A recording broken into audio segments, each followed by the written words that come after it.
Hey guys, and welcome back to another YouTube video. In this video, I'll be going through the community as well as my own personal mistakes that we should learn on from the 2024 AFL Fantasy and SuperCoach season, especially going on what other people have sort of written across Twitter and my community tab on YouTube in the last couple of weeks. I sort of let this one simmer for a little bit as we had a good sort of 10 or so, and then I sort of just a couple of days ago, sort of put it out and got some more responses, more mistakes. There's sort of 18, but they're sort of interlinked a little bit as well. So we'll sort of spend about 5 or so minutes on each one and look at them and look at examples of reasons why not to do it, as there's plenty of examples, and hopefully you guys can get some learnings out of it and bring them into the 2025 season, or even just the back half of 2024, given that there's some fantasy ones and they can be especially useful. But I think a lot of these will be useful in 2025, especially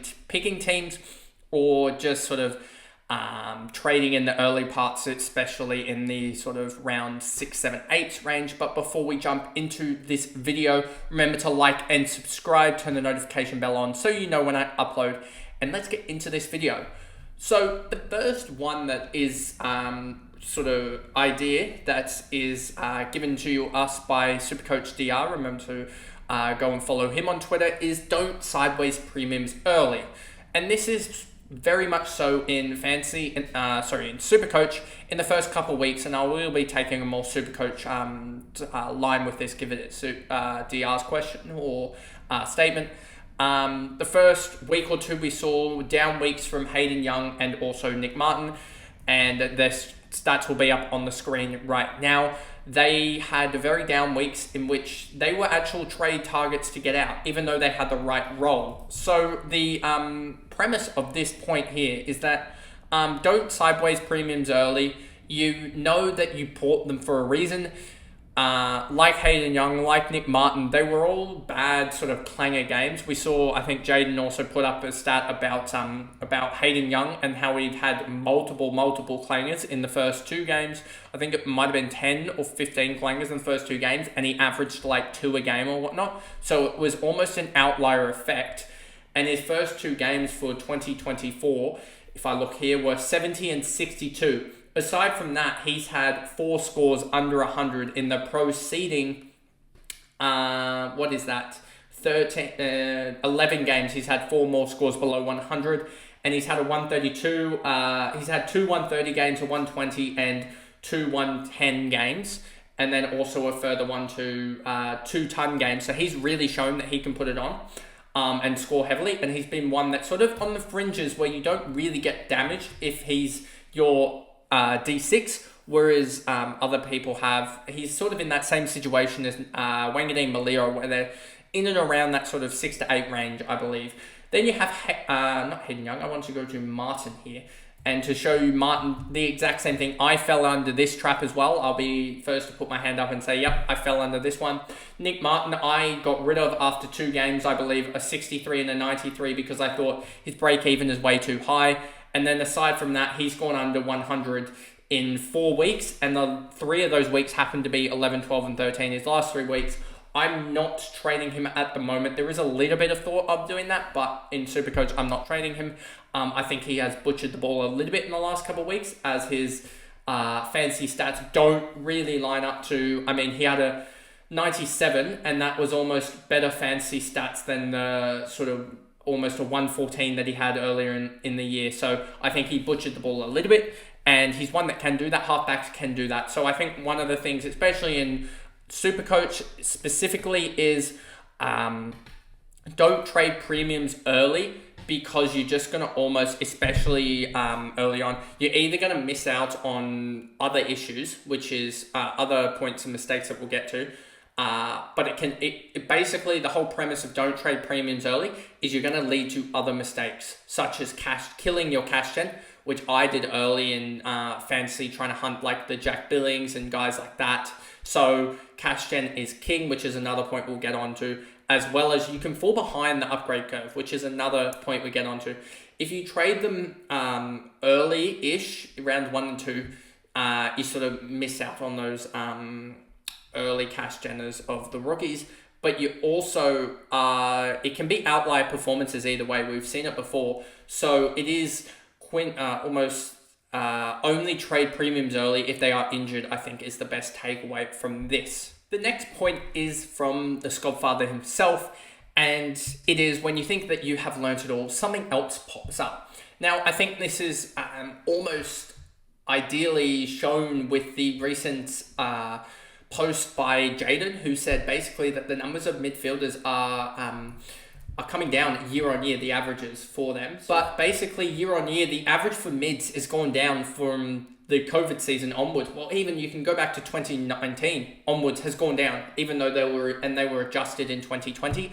So I think this is almost a new thing that these midfielders are the quintessential thing. Yes, they're going to average more, but I think it's more almost coming down to the backliners that can just get a lot of cheap +6s and midfielders. And I think this is almost a trend of the AFL in itself, and we need to look at trends in the AFL.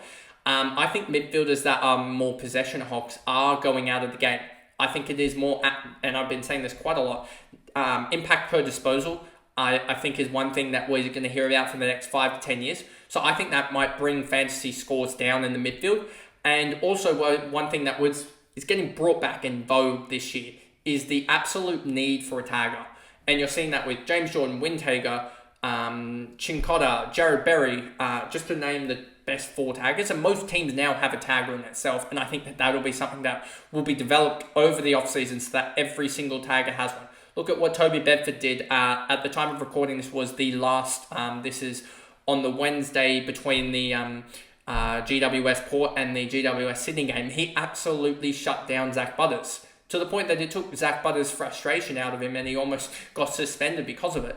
So I think that the midfielders are really, really struggling at the moment because of tags and because of this team focus of everything. So I think that the Scottfather makes a really good point that when you think you know everything, you don't actually, and something else will come up and it will shock you, it will surprise you.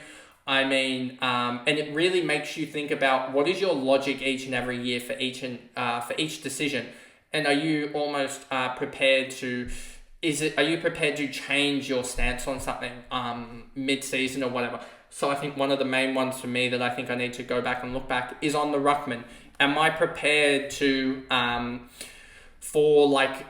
take a big risk in the ruck line with having the sort of really I guess dangerous pick of Cherry over like a Grundy, a safer pick of Grundy, etc. Or am I too focused on one of the things I think as well for me? Am I too focused on making moves so many far weeks ahead that I get sort of too much of a structure of what I'm going to do, and I'm not sort of flowing and adapting to the fixture, the ups and downs of a season, and picking players right, whereas I've sort of almost locked myself into doing a ruck upgrade there around this buy, etc., and changing how I think about buys. I've also thought about that over the last couple of weeks, but I think that almost encompasses the Scottfather's point of, and he has a lot more experience than I do personally, and a lot of the other fantasy boys that you'll see have a lot more experience than me, but something new changes every year, and the best to adapt are the best fantasy coaches in general, but the best to adapt are the ones that finish high up.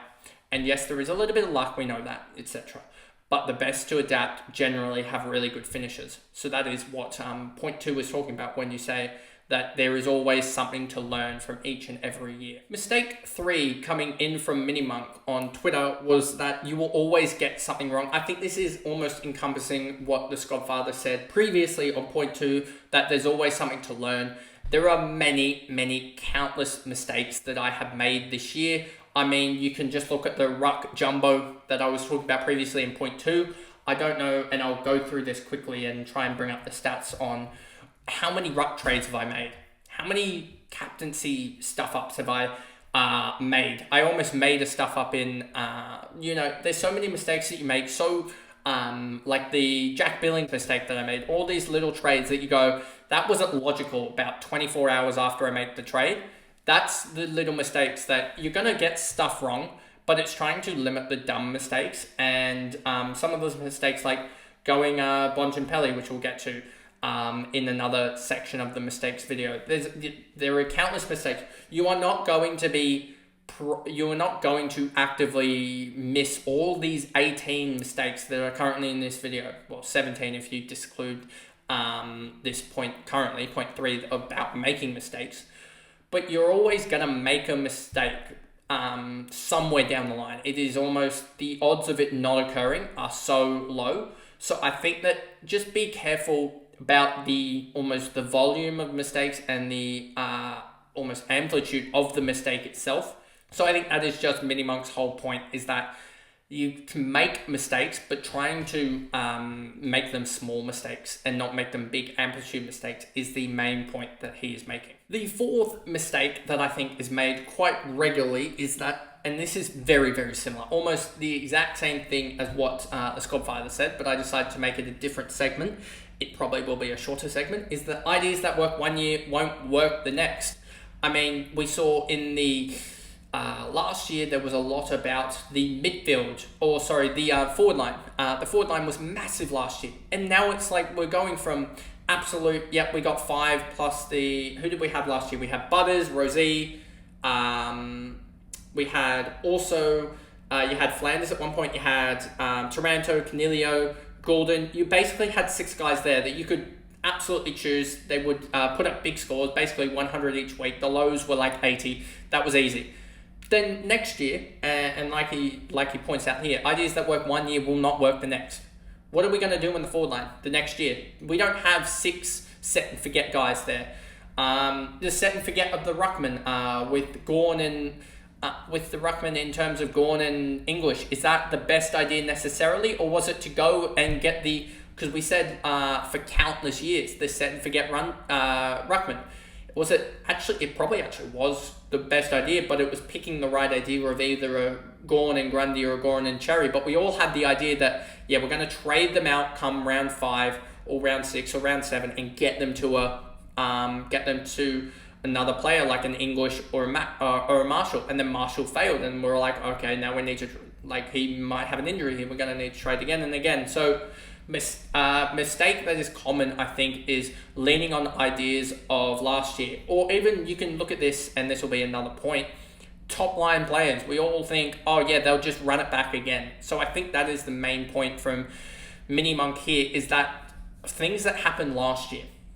I mean, look at the biggest fall off, James Sicily, just because he didn't have another defender. Last year he finished off with a 104.5, and he finished off the year with a 65, 121, a 95, a 160, 84, 78, 103. I mean, that isn't actually strong, but he also had points in the season where he went a 4-game stretch of 103, 125, 165, and 130. I think that just proves that he had the scoring potential, and a lot of people also then, and we're seeing this almost this year as well, is whether do you actually go James Sicily again this year in round, he's on the bye this week, but after the bye, has he got that defensive cover now to start actually going for him again? But a lot of people would have probably picked him to start. So I think that's the whole point that Minimunk is hitting on in point 4. Point 5, again coming from Minimunk, is underperforming players you own hurt more than underperforming or overperforming, players that you don't own. And I think this is almost a mathematical sort of equation that you can almost look at. I won't go into the details, but basically the whole thought is that you 100% own a player that is, say, scoring a 50. So that 50 is 100% scored against you in other things, and I know this is probably going way above what I can actually go through, and I'm probably going to make a mistake in going through the logic here, but say a player that you don't have goes 130, but they're only 20% owned by the comp. That 20%, where are the other 80% of the comp? And say it is 20% of the people that own in front of you, so still, where is that 80% of the comp that is competing with you? Where is that value gone to? Is that value actually in the same player that you have, that 50 player, or is it into a guy that scored 100? Is it as dangerous? Yes, the people, 20% of the comp got a 50 point or an 80 point jump on you if a player is the same value, but are they really getting that much of a jump in total? So the biggest example I can almost put to you on this one is the example of like a Tom Powell versus Dylan Moore, I think is the biggest one here. Round 7 and 8, Dylan Moore put up a 114 in rounds. And then also in round 7, Tom Powell put up a 34. So in the forward line, a 114 is really good. In round 7, that is really good. But I don't think it was as damaging as the round, and round 7 was also a bye round, so it didn't hurt as much. But round 7 also had Tom Powell scoring a 34. And in the forward line, in round 7, we didn't have the Richmond guys as well. So not having the Richmond guys, I think it was a lot more damaging to have a 34 from almost what we were considering at the time a primo in Tom Powell than the 114 that we saw from Dylan Moore. And I think Mini Monk hits the nail on the head here, is that a lot of people get very, very almost impatient with or patient with plays that they currently have, and think that, like me almost with Tom Powell, I think I've almost exclusively shown this mistake this year, is basically believing that Tom Powell will go back to his role, will do this, do that, and almost getting stuck with him in previous rounds. I should have probably traded him in like round 12. Or I should have switched to one of the other forwards that was probably going to outscore him in that time, maybe a Caldwell. And that would have worked a lot better than going to Tom Powell, who is now not really scoring more than what a rookie could score. So I think that's what Mini Monk is saying throughout this point, that underperformers will always hurt a lot more because you actually own that player rather than an overperformer that's owned by even 40% of the comp, because 60% of the comp still have not got the player.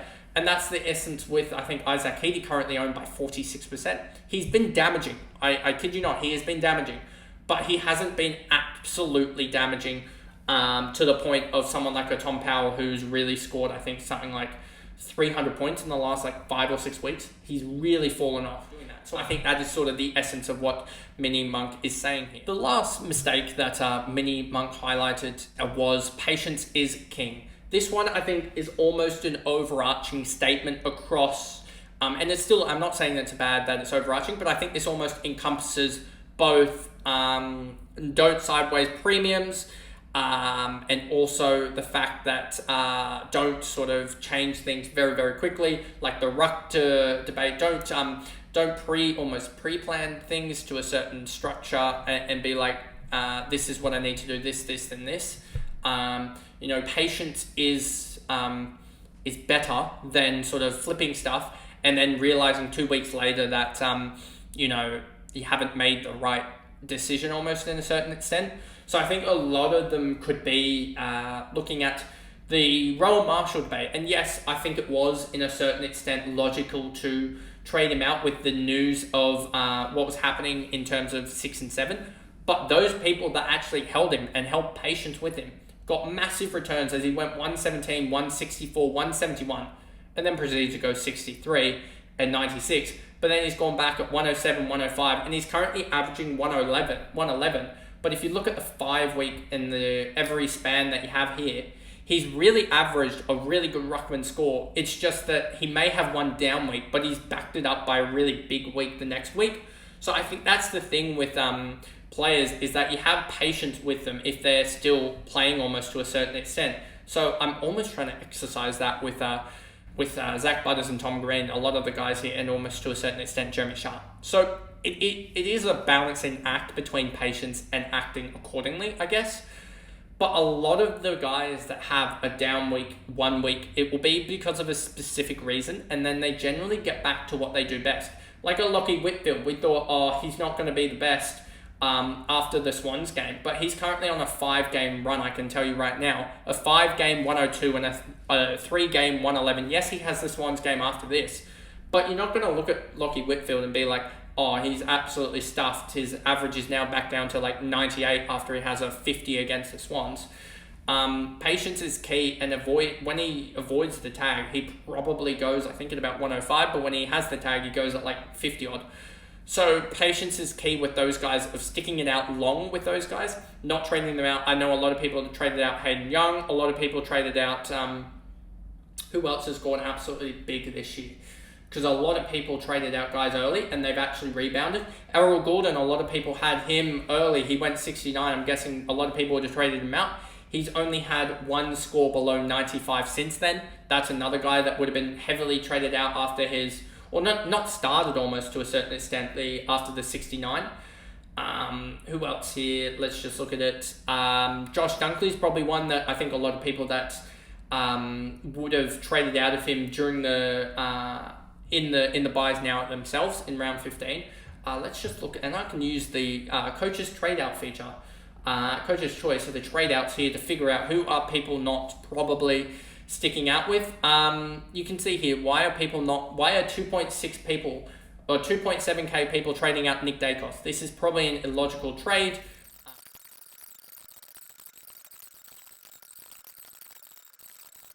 A lot of people will be able to, because they've been patient with their trades and been able to generate cash, they will be able to generate that 23rd or 24th premium, or even just a mid-pricer on each line that can somewhat cover bad scores, and that because they were more patient with their trades rather than flipping guys.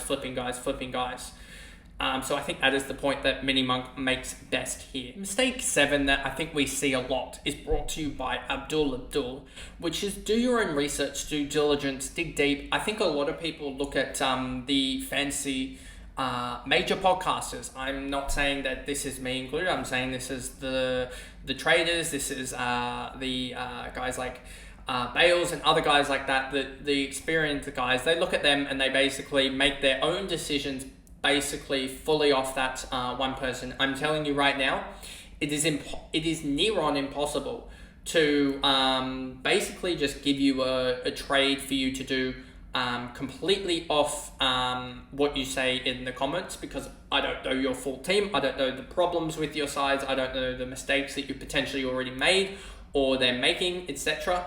Potentially players that you're missing out on. How your buy structures look up. Like, that is so hard in rounds like 7 to 10 to look at that. So I think the one thing I'll say is, yes, take guidance with what they say, their key pointers, etc.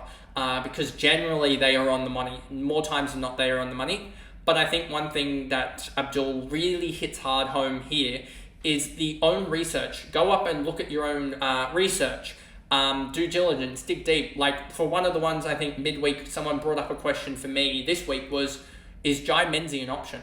And I looked it up quickly and I went, there is a role change here. So someone pointed that out. There is a role change. And someone would maybe just jump on that themselves and be like, yep, no, that role change is there, therefore that's good. Whereas you had to dig deeper, and I went to actually Joe on this, and you'll see his mistake pointer coming up in the next sort of 45 minutes probably. And I went, okay, yep, I've done. And I feel like that almost encompasses the mistake people make, is they would jump on Menzie. Let's actually currently look at how many people have jumped on Menzie this week. Let's see, where is Menzie here? I don't think many have actually done it, which is a good thing. We have 1.3k trade-ins for Menzie, who I think will go back. Yes, he's playing the Eagles, which could be a positive thing in itself.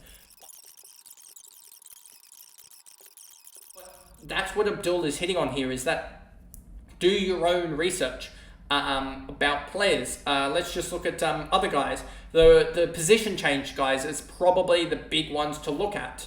And so let's look at the percentage start players and the better players in the comp.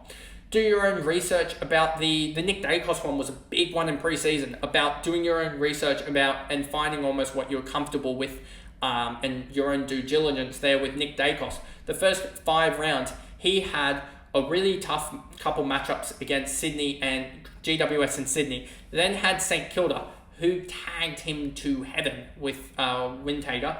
And then he had Brisbane and also the massive tag with McGuinness. And that's almost doing your own research about taggers. Sydney will throw James Jordan at him when they meet again. We know that. But if you actually look back at it now, that 5-game stretch has all 5 taggers in the game. 5 of the best 6 or 7 taggers in. Bedford is a really good tagger when you actually think about what he brings to it. James Jordan, really good tagger. Windhager, Jared Berry, and McGuinness. There's only Chin Cotter for only Chincotta for Bedford, and then you just had the absolute horrific run. So doing your own research with Nick Dacos is a huge one, specifically this year. Isaac Heaney, a lot of people didn't know about his role because of all of the Swans guys in and out of the side, like Adams, Parker, etc., Mills, what was going on there. You had to do your own injury deep dive research. Potentially Angus Sheldrick. There was Caden Clear was always far off, but you had like so many guys in that midfield that could potentially run in that midfield. Tom Papley, Errol Gordon, how was his midfield minutes going to go up? There was all talk about him going up to 50% midfield CBA time, and that didn't eventuate. So the people who did their due diligence with Isaac Heaney, and yes, you lucked out that he scored a 1-2-1 and you could just automatically place him in that forward line, but people who did their due diligence knew probably that he was going to stick in that midfield for a dominant amount of the time, and now he's not going to move out of that midfield anymore. But even as a Swans fan, there was questions, I can tell you right now, with him. But people who did their due diligence knew that he was, or their research knew that he was going to be up there in terms of CBA minutes, and roll over scoring is what we tell everyone. Hayden Young, that midfield, he was a massive discussion as well. There were times where in the preseason he was a hot topic, and times in the preseason where he wasn't a hot topic. So yeah, I think that's the best sort of advice here, is just do your own research, because there's only so much that content creators and everyone else can do. And it is your side at the end of the day. So I think that is a major point from Abdul, and a great point. Mistake that I see a lot of people making, I made it specifically in the AFL Fantasy season, is cash gen is king. Another one from Abdul. And this one, I mean, the ones he's brought up is absolutely key to, I think, and the basic understanding of how we should run AFL fantasy teams. Cash gen is absolutely the most key aspect. You see all of the rookies at the moment. Jimmy Sharp is currently up just shy of just over 400k. This is where the building blocks start. I mean, you start at 16 million, and currently a lot of our team values are over 21, 22 million. So a lot of people gain 5 to 6 million. And how do you gain that? It's mostly through rookies. They are going to be the ones that give the biggest percentage increase. But it's mostly the rookies that are the ones that will generate the most cash for you. And cash gen is absolutely key. If you don't get cash gen started, you are not going to be able to finish your team. And we've seen that before. I don't think it's as prevalent in the last couple of years that cash gen won't necessarily not finish your side. I think it's just one of those ones where you are maybe not getting the benefits of others that have full cash gen. The side started out with a team value of 15.771 million. Round 2, it had already gained 900k. And then in round 3, it gained a further 700k. In round 4, it gained a further, is that 700 or so k? Yeah, a further 700k. The next round gained a further 800k. And then the round after that, I think I held some cash in terms of that round. It gained only 120k. The round after that gained 700k, so I probably did hold some cash in some form there. And then it started to gain 300k, 300k again, 300k again, 300k. Like, it started to really slow down. So I think it's really important in the first 7 or so weeks of the year to get that cash then sorted, because it's like I was talking about earlier in the video, this short-term play versus long-term play. If you build up that cash in the short term, it's going to massively help you out in the long run, rather than just trying to trade guys that have had a good week or two. It's almost better, and I'll say it like this, it's almost better to hold back trading for premos early and upgrading your side an extra week, and this is almost on the back of the patience is key mistake that we make, and waiting an extra week for that cash gen to evolve, to then start trading up to premos and stuff like that. If you keep on rotating your bench, and we'll get to that point in another mistake in a little bit. I think that's my own one, my own mistake that I highlighted.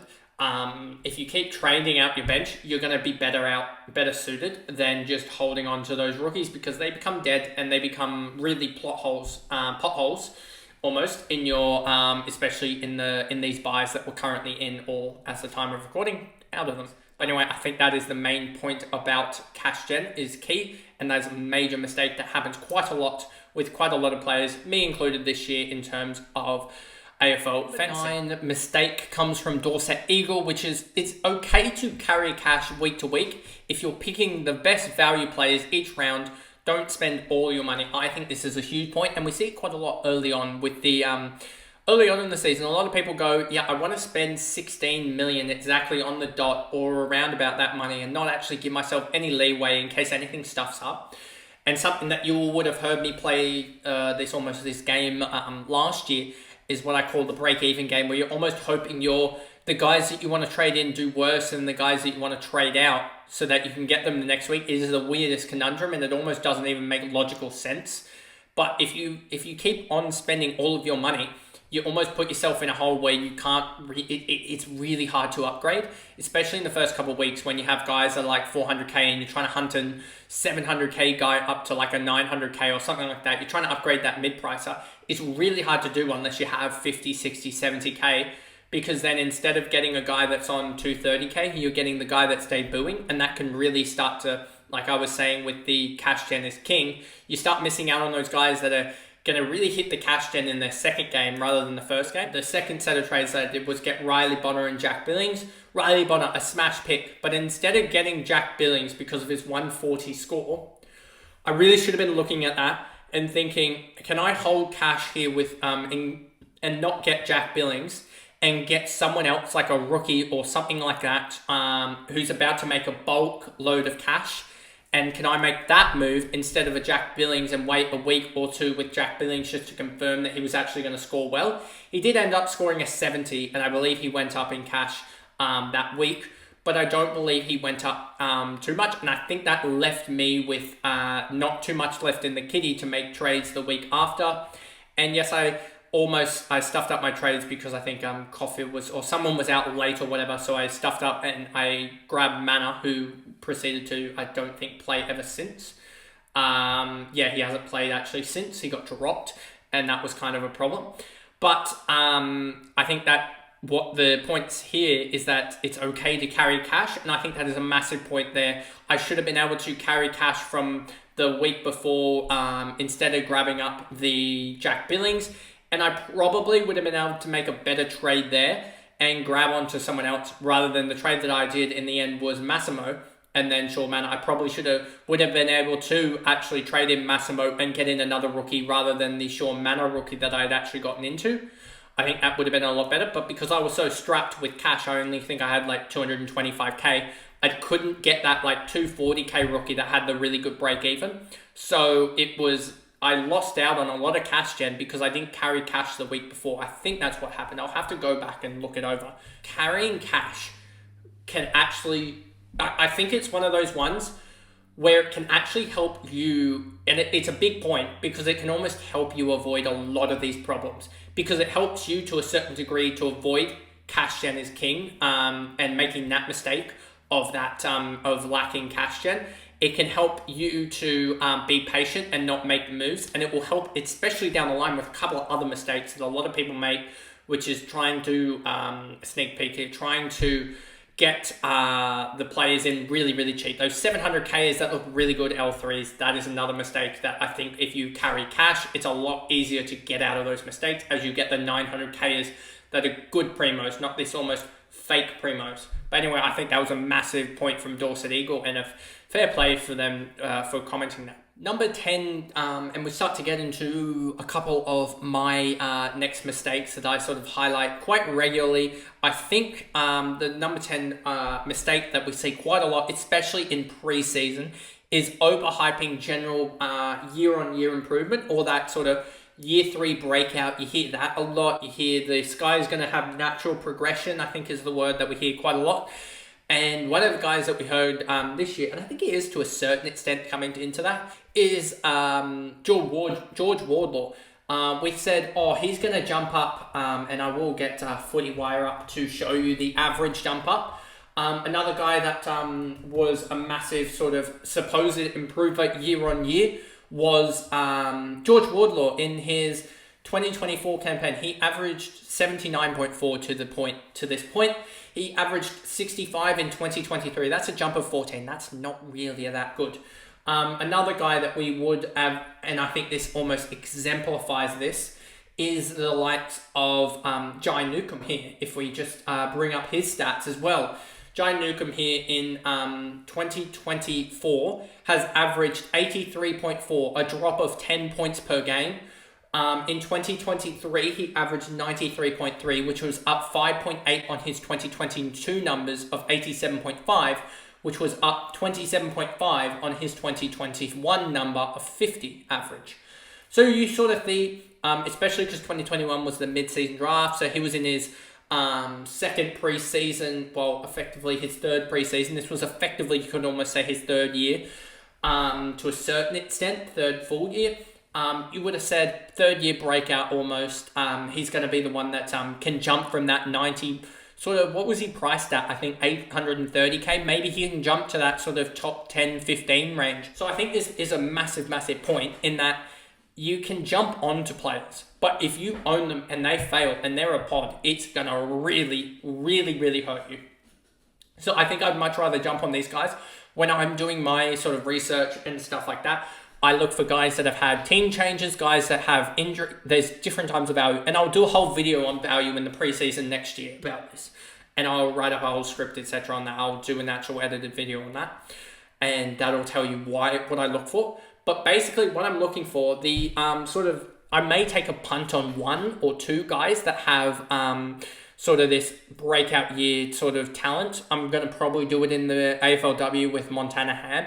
But other than that, I really look for position changes, team changes, injury value, historical value. There's a lot of other values that I look for first that I think in general have much more a higher hit rate or a higher sort of translation rate than guys like Newcomb. Like guys next year I'm already looking out for. I made this, and I'll bring it up on the screen currently. I'm currently already tracking injury discount players, and I probably need to take Sicily off it currently.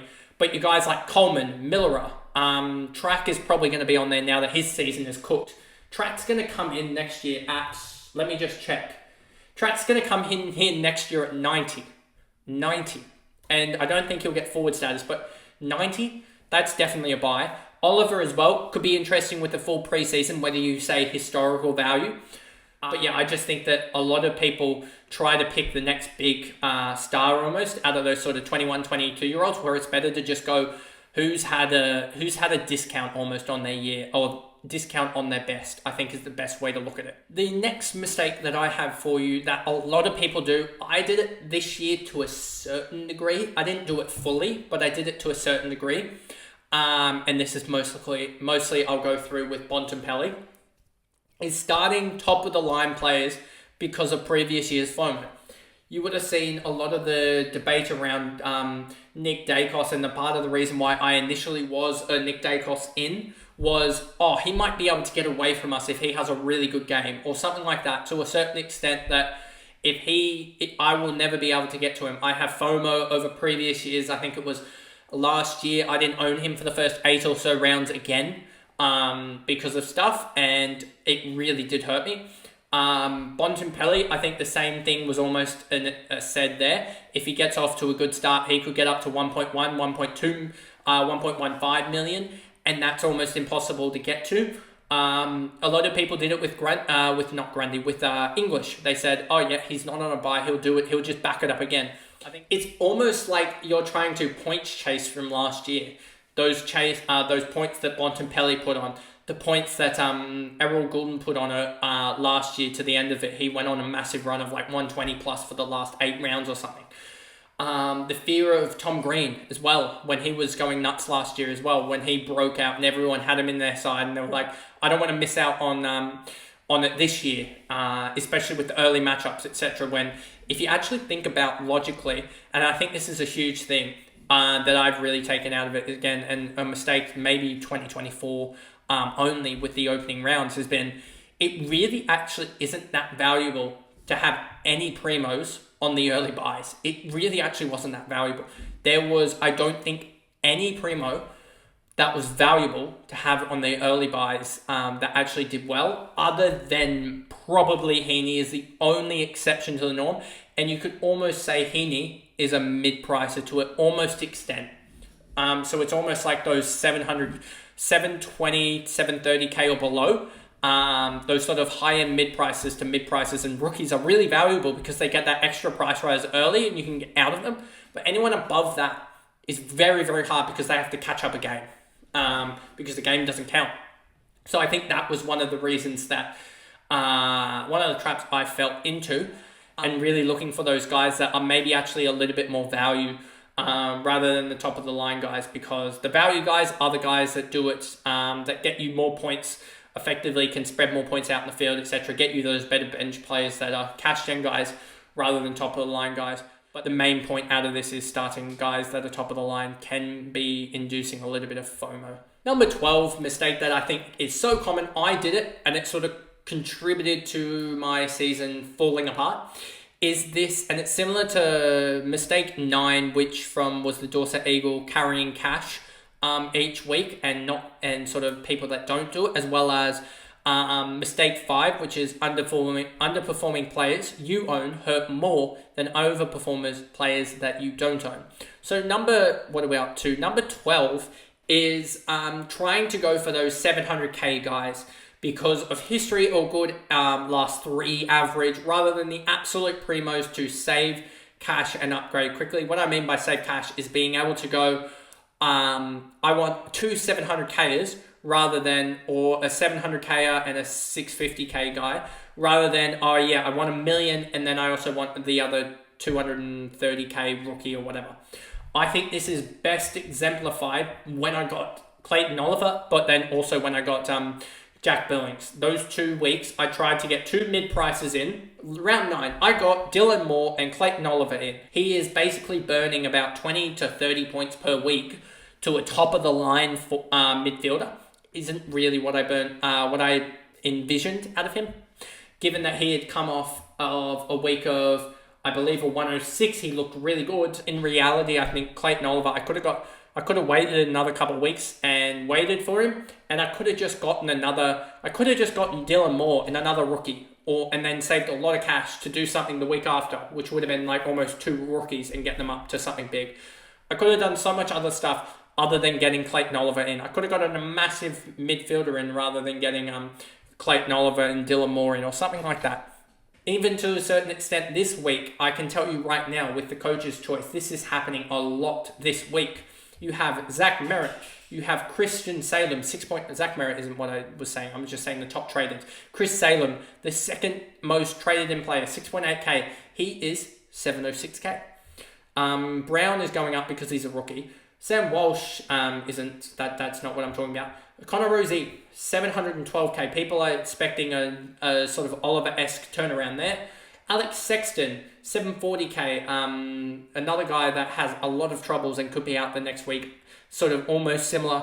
Colby McKercher, very, very similar. 592k, trying to cheapskate it to do that. Who else? Jai Caldwell, I somewhat agree with people trading him in, given that he is sort of top of the line guy, but he almost fits into this category as well. Point 13 is on mistakes that a lot of people do, is they try and play AFL Fantasy on their own, and yes, you can try and do that, but I think one thing that is great about the AFL Fantasy community is the fans on other sides. You know, you have 18 different clubs, 18 different fan bases. I can tell you right now that I contribute a lot with Sydney discussions, but I also do work with a lot of people that are also from other fan bases. You got Essendon, you got Freo, you got even Collingwood to a certain degree, you got GW West, some guys there. I talked about Essendon quite a lot. There are a lot of guys. North Melbourne as well. There are so many different guys from different clubs. Brisbane as well, got to give them a shout out. Adelaide as well. Pretty much every other club, you'll find someone there that can give you information. And I think one of the best things about playing this game, not alone, and interacting with other people, especially with me, I have a guy that I talk to quite a lot about trade, is you get rid of a lot of the illogical trades, a lot of dumb trades. There are so many dumb thoughts. If you were to go through mine and his direct messages about this, you'll see so many dumb trades across the 2 years that we've been working together, and he'll be the first to point that out. I can tell you right now, with a lot of other people, we talk through trades, talk through the reasoning behind the trades, and you'll see so many dumb trades are flushed out.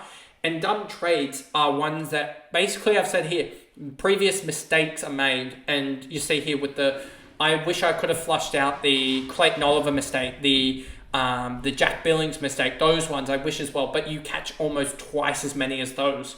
So you catch a lot of mistakes that you make with those with people around you making those trades, especially role changes and stuff like that, and players sort of missing out or whatnot, and how they sort of firm up inside their side's best 26 or so, I would say. And it just makes you able to make more logical, easy decisions week in, week out. I know that I've gone countless times to DR to talk about Brisbane Lions, Joe with Essendon. I'm not going to say that these people are definitely professionals, but it's like an amateur going to professionals to get an opinion on this, to get a quote on that.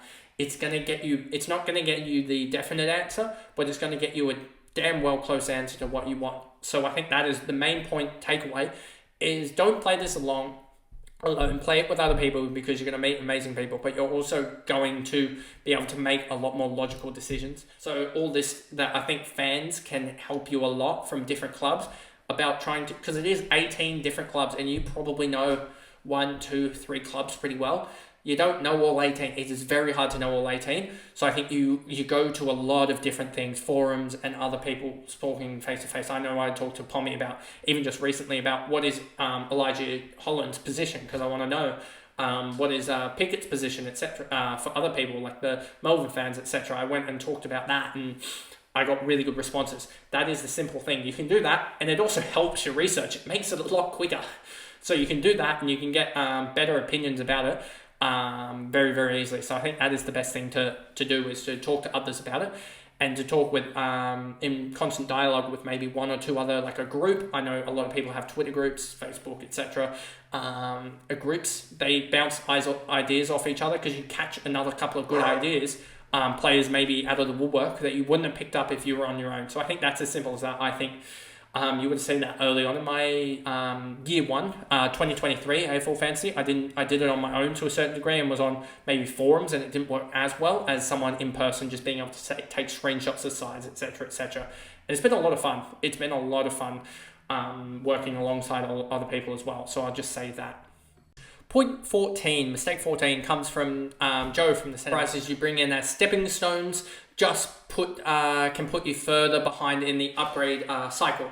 So I think this is almost best encapsulated with the talk previously on Jack Billings and also Ollie Dempsey, almost to a certain extent, getting those guys that have already had let's take the SuperCoach example, those sort of 200 to 300k guys. They don't really have the sustainable average that it's going to get them to be keepers, but they could be stepping stones. Do you really want stepping stones, or do you just want rookies with max cash gen, and then also get the premos in, like a Sarong or whatever? I think he makes a really good point that guys like Jack Billings, now looking back on it in a couple of weeks, you could have just waited a couple of weeks, made sure that these guys are really, really quality. Like Jack Billings in fantasy, I know was 540-ish K, give or take. And he had like I think 30 break even, give or take. And I think he probably would have gone up, or was it a 0 break even? I don't know exactly. But I think he wouldn't have gone up terribly much to give it another week or two of him scoring really well to prove his point, because I'm pretty sure I even said on the game review that round, 15 marks is unsustainable. And he didn't, I think, ever get anywhere close to that since then. So I think that is one point that Joe makes, especially in SuperCoach, not so much in fantasy, but I would still almost follow the same trades as you have in SuperCoach as fantasy, is just mid-prices can cause a lot more chaos in SuperCoach than they can in fantasy. Number 15, another one that I'm including in here, is rollover points, especially big scores in previous matches. We see countless times people go, oh, he scored a 180, therefore he's a must-have this week, etc. Must-have that week, etc. Whereas you actually almost have to just disregard what happened in the previous match to a certain extent, because I think Billings hits this point on the nail yet again. And you could almost say to a certain extent, say we'll give the Nick Martin or the Hayden Young in SuperCoach. They had the better role, they were just making mistakes. And those who held him probably saved trade, maybe got a little bit behind because they lost a little bit of cash, but they generally would have got back up in the cash cycle, those guys, because they generally started to score well. But I think the best point here is that The roll over points. You see countless guys in the forward line that don't really have the best roll. Like Dylan Moore isn't the best roll, but he's sort of there or thereabouts, therefore he's an all right. You see a lot of people went for Saligo. A lot of people went for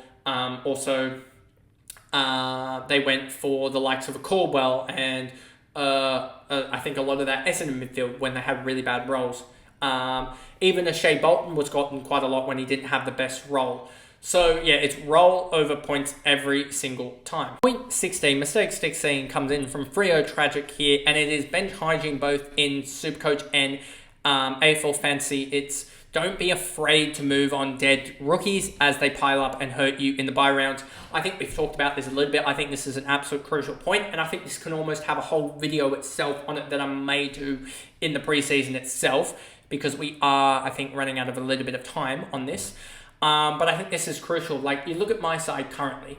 In round 11, I had already blanked up 1, 2, 3, 4, 5 DMPs. And also that round, I don't think Flanders played in round 11. And currently in the side, come round 15, I currently have one, even this is not including the bye rounds. This is just guys that aren't going to play, who I know aren't going to play. Zach Reed, Harry Barnett and Sean Manor are guys that are probably not going to play, that I need to, that haven't really gained in value. They've got 61 in total 1,000 sitting on them, so I can't really move them on. So guys like that really do need to be moved on. You saw me last year, I got stuck with Bodie Yuland a year early. Other guys, I think I got stuck with Jai Clark a lot this year as well. So many guys you get stuck with that you just cannot move on. You really should have moved them on earlier if they had stopped playing, because they are just going to turn into a red dot. So maybe you just want to keep your red dot being the R3 position, and other than that, you almost move people on when they are when they stop playing, when they get unselected or whatever. If they have an injury, move them on immediately, etc. So I think that is one of the major key points, because it lends in very, very well with the point of cash gen is key. If you keep on flipping these guys and aren't playing, you are getting more cash gen in that position. So I think that's the main point of this, is just bench hygiene is huge, because it will help. It has multiple positive impacts down the line. The last point I have for mistakes, I did rub out one of them because it was sort of the exact same about one of the points earlier. But the last mistake that I see that is very, very common is planning. You need to plan for the buys more than 1 to 2 weeks out in advance, as you don't want to leave yourself short on rookies, premos, and upgrades. I think this is massively key. We've seen a couple people get stung, even myself to a certain degree. It wasn't too bad, but some people have come out and said, oh, even with trades, I can only get up to 18 playing on the week, etc. And that is really, really tough. Not so in SuperCoach to a certain degree, because you do generally have 18 premos by that time, almost on that buy. But a lot of people come out and say, yeah, I don't have enough. I don't have enough players. I've got dead players. I've got this, and it's almost a compounding impact of bench hygiene, a compounding impact of maybe a not so good trading, etc., through trying to be cheap and etc. And just being a little bit not planning enough, and you can fall into that trap of not having enough players. You can have, say, 8 guys on the buy and 4 dead guys, or 9 guys on the buy or something like that, and 3 dead guys, and you're currently at 18 or something like that, and it can easily happen. Especially round 15, both the last couple of years has been that, where a lot of the good players play in round 14 and 15, and it is really hard to navigate through those rounds as well. So the best that navigate through them are generally the ones that come out, and they come out like a good 1,000 or 2,000 ranked ahead of what they were the previous week. I actually want to check that. Last year, I thought I did really well in the buys. If you look at my going into round 11, I was ranked 8,100. Now going into, after 3 buy rounds, I've jumped myself 2,300 ranks. And I know that there are players that have gone higher, but I didn't think I planned specifically that well. And I've still jumped 2,300 ranks in the buy rounds alone. So I think you can generally jump 2,000, 3,000 ranks. You can almost get from 10K back almost to 5K if you have planned the buy rounds really, really well.